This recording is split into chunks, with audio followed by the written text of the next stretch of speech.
Hi hello నమస్తే నేను మీ కట్టకర్తి. ఈ ఫార్ములా కాల రేస్ కేసులో కేటీఆర్ని అరెస్ట్ చేసే అవకాశం ఉందా? ఒకవేళ కేటీఆర్ని అరెస్ట్ చేస్తే తెలంగాణ సమాజం ఎలా రిసీవ్ చేసుకుంటుంది? గతంలో అరెస్ట్ అయిన వాళ్ళ ముఖ్యమంత్రులు అయినటువంటి ఉదాహరణ ఈవెందో రేవంత్ రెడ్డి కూడా అదే పరిస్థితి నిర్బంధాలను ఎదుర్కొని జైలు జీవితాన్ని ఎదుర్కొని ముఖ్యమంత్రి స్థాయి వరకు ఎదిగారు. ఇప్పుడు కేటీఆర్ కూడా అందుకే నేను అరెస్ట్ చేయాలని కోరుకుంటున్నారా? ఒకవేళ అరెస్ట్ అయితే ఏంటి పరిస్థితి? ఈ ఫార్ములా రేస్ని జనం నమ్మే పరిస్థితి ఉందా? కోర్టు నుంచి కేటీఆర్కి రక్షణ పొందే అవకాశం ఉందా? సుప్రీంకోర్టులో ఏం జరిగే అవకాశం ఉంది? అన్ని చర్చించే ప్రయత్నం చేద్దాం. నాతో ఉన్నారు ప్రముఖ విశ్లేషకుడు అంకంరావు గారు. సార్ నమస్కారం. నమస్తే. సార్ నిన్న కేటీఆర్ గారి మీద హైకోర్టు క్వాష్ పిటిషన్ కొట్టేసింది.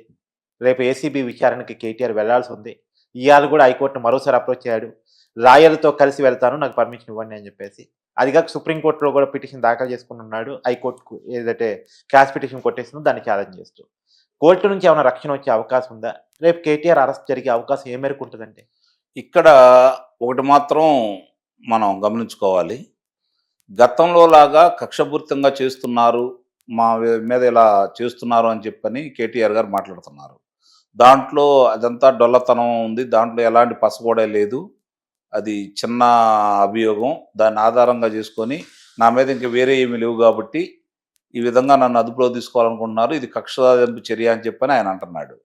ఇక్కడ ఒకటి మాత్రం చాలా స్పష్టం, ఇక్కడ న్యాయస్థానం ఆయన వేసిన క్వాష్ పిటిషన్ అయితే కొట్టివేసింది. అవును. అయినా సరే ప్రభుత్వం తొందరపాటు చర్యలేదు తీసుకోలేదు, ఇది కూడా గమనించుకోవాలి. ఇప్పుడు అరెస్ట్ కక్షపూరితంగా అంటే అరెస్ట్ చేసేవాళ్ళే. అలాగే వీళ్ళు కూడా ఒక రకంగా బల ప్రదర్శనకి సిద్ధమవుతున్నారు. నిన్న మనం చూసిన ఉదంతం కూడా చూసుకుంటా ఉంటే వీళ్ళు కూడా వెనకేం తగ్గట్లేదు. అవును. అంటే మీరు అన్నట్టు ఒకవేళ అదుపులో తీసుకుంటే అందరూ రేవంత్ రెడ్డి గారు ముఖ్యమంత్రి అయ్యాడు కదా, నేను ముఖ్యమంత్రి అవుతానని అనుకుంటున్నాడేమో కేటీఆర్ గారు. ఎందుకంటే చాలా ఉదాహరణలు, అరెస్ట్ అయ్యి సానుభూతి పొంది జగన్ ముఖ్యమంత్రి. అవును అవును. చంద్రబాబు నాయుడు అరెస్ట్ చేయడం జగన్ పతనానికే కారణమైపోయింది. అవును. తర్వాత ఇప్పుడు రేవంత్ రెడ్డి కూడా, ఇక్కడ రేవంత్ రెడ్డి బండి సంజయ్ చూడండి, అరెస్టులు నిర్బంధాలు ఎదుర్కొన్నారు కాబట్టి వాళ్ళు బాగా ఫేమ్ అయ్యారు. ఇప్పుడు రేవంత్ రెడ్డి గారు ఉదంతంగా మనం తీసుకుంటే ఆయన్ని 2014లో అదుపులో తీసుకున్నారు. అవును. కానీ ఆయన ముఖ్యమంత్రి అయింది 2023. చాలా సంవత్సరాలు పట్టింది. దానికి చాలా పోరాటం కూడా చేశాడు ఆయన. అది మీరు అన్నట్టు కొంతమందికి ఆ యొక్క అభిప్రాయం ఉన్నా కూడా అదైతే వాస్తవం కాదు. చాలా మందిని అదుపులో తీసుకున్నారు, వాళ్ళందరూ ముఖ్యమంత్రులు కాదు, ప్రధానమంత్రి కూడా కాలేదు. కాకపోతే ఏంటంటే ఇక్కడ అభియోగం ఎదుర్కొన్న దాంట్లో ఫెమా నిబంధనలకు విరుద్ధంగాను వాళ్ళకు సంబంధించినటువంటి కొన్ని కార్యక్రమాలకు విరుద్ధంగాను జరిగినాయి అనే ఉదంతంతో అది 54 కోట్ల రూపాయలు అని చెప్పిన వాళ్ళు చెప్తున్నారు కదా. 54 కోట్ల 85 లక్షలు 54 కోట్ల 88 లక్షలు అని చెప్తున్నారు కదా. దానికి సంబంధించి అనుమతులు లేవు, మంత్రివర్గం ఆమోదం తీసుకోలేదు అని చెప్పి అంటున్నారు. కానీ ఆ రేస్కి మంత్రివర్గం ఆమోదం అయితే ఉంది. అవును. అది మాత్రం వాస్తవమే కదా. అంటే రేసుకు ఉంది అంటే దాంట్లో కూడా టెక్నికాలిటీస్ ఉన్నాయి సార్. 2022లో ఒప్పందం చేసుకున్న 2023 ఫిబ్రవరిలో జరిగింది. తర్వాత దాంట్లో నుంచి గ్రీన్కో కంపెనీ పక్క తప్పుకుంది, ఎక్స్ నెక్స్ట్ జెన్ అనేటువంటి కంపెనీ పక్క తప్పుకుంది, కొత్త ఒప్పందం జరిగింది. కొత్త ఒప్పందానికి క్యాబినెట్ అప్రూవల్ లేదు అనేటువంటిది అదే చెప్పబోతున్నాను నేను. గతంలో దానికి అనుమతి ఇచ్చారు, వాళ్ళు తప్పుకున్నారు. అందుట్లో ఎవరైతే ప్రమోటర్ గా ఉన్నాడో అతను తప్పుకున్నారు. అది సెలమటి సున్నీలు సంబంధించి వాళ్ళు అతని ప్లేస్ లో హెచ్ఎండి చేరారు. వీళ్ళకి ఇచ్చారు కాబట్టి, అది విదేశీ కంపెనీ కాబట్టి, అది ఫెమా నిబంధనలకు విరుద్ధం కాబట్టి వీళ్ళు బలంగా వాదిస్తూ ఉన్నారు. ఇక్కడ మనం గమనించుకోవాల్సిన అంశం ఏంటంటే నిన్న ఆయన విచారణ ఎదుర్కోవడానికి వచ్చాడు. వచ్చినప్పుడు న్యాయవాదుల్ని అవకాశం ఇవ్వలేదు నాతో పాటు అని చెప్పని ఎన్నికెళ్ళాడు. అప్పుడు కూడా పోలీసులు నిర్బంధం ఏం ప్రకటించాలి అక్కడ. అవునా? ఆయనకు అవకాశమే ఇచ్చారు. ఈ రోజు కూడా న్యాయస్థానం కొట్టేసిన క్వాష్ పిటిషన్ని ఇంటి మీదకి వెళ్ళి అదుపులో అయితే తీసుకోలేదు. ప్రచారం అయితే జరిగింది కదా. అవును. హడావులు అయితే చేశారు కదా బీఆర్ఎస్ కార్యకర్తలు. అవును. ఏదో అదుపులో తీసుకుంటున్నారని చెప్పి బల ప్రదర్శన అయితే ప్రదర్శించారు కదా. నాయకులు వెళ్ళి కేటీఆర్ గారి ఇంటి దగ్గర కూర్చున్నారు కదా. అంటే వీళ్ళు ప్రచారం చేసుకున్నట్టుగా ప్రభుత్వం అయితే కక్ష సాధింపు చర్యల్లో భాగంగా అంత దౌర్జన్యంగా వెళ్ళట్లేదు అనేది ఒకటి. దీంట్లో కూడా ఇంకోటి ఉంది సార్, కాంగ్రెస్ ఫెయిల్యూర్స్ నుంచి పక్కదారి పట్టించే దానికోసం, ప్రజల దృష్టిని మలిచే దానికోసం, రైతు రుణమాఫీ విషయంలో ఫెయిల్యూర్ కావచ్చు, లేదు రైతు భరోసా విషయంలో ఫెయిల్యూర్ కావచ్చు, వీటి నుంచి దృష్టి మార్చడం కోసం కేటీఆర్ అరెస్ట్ వాడుకుంటుంది కాంగ్రెస్ ప్రభుత్వం. ఈ చర్చ కొనాలి నడవాలని చెప్పేసి డ్రాగన్ చేస్తూ వన్ ఫైన్ డే కేటీఆర్ అదుపులో తీసుకుంటుంది అనేది కూడా నడుస్తుంది. అదే ఆలోచనతో పాటు ఇంకొక ఆలోచన కూడా మనం బయట పెట్టవచ్చు. ప్రాంతీయ పార్టీ అయినటువంటి బీఆర్ఎస్ పార్టీ మన లోక్సభ ఎన్నికల్లో బాగా ఇబ్బంది పడిపోయింది, ఒక్క స్థానం కూడా రాలేదు.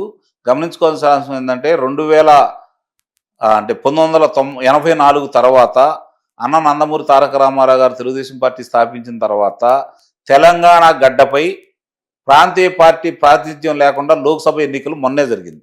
అవును అవును 40 సంవత్సరాల తర్వాత, గుర్తుపెట్టుకోండి. అవును అవును ఇది నిజంగా దౌర్భాగ్య పరిస్థితే కదా. అవును. దీనికి కారకులు ఎవరు ఒకసారి ఆలోచించుకోవాలి కదా.